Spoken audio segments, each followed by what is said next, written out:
bergan hamma sutlar bir tiyinga qimmat achigan sutlar ekan. Qatiqlarim birortasi o'xshab chiqmadi. Eng qimmat klientimni yo'qotdim, vijdonsiz.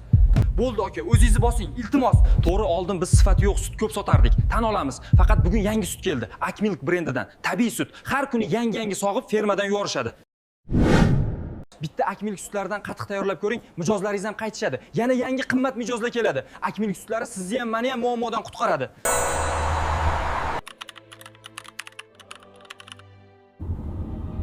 Yaxshimisan, ukam?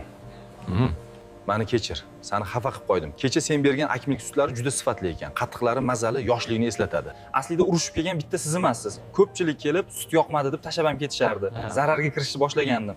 Akmilk sutlari bir mo'jiza sifatida do'konimga kirib keldi va barcha ketgan mijozlarim qaytishdi. Juda zo'r sut ekan, mijozim oshib ketdi. Sen esa siqilma. Akmilk berganing uchun kechagi zararni o'zim qoplab beraman. Art odam ekansiz. Xursand bo'ldim. Endi do'konimiz Akmilk sutlari bilan to'lar ekan-da, xudo xolasa. Akmilk sutlari bizlarni muammodan qutqardi, ko'rib turibsiz. Siz ham Akmilk sutlaridan bir bor sinab ko'ring va sifatiga baho bering. Hoziroq sahifaga obuna bo'ling va qo'ng'iroq qiling.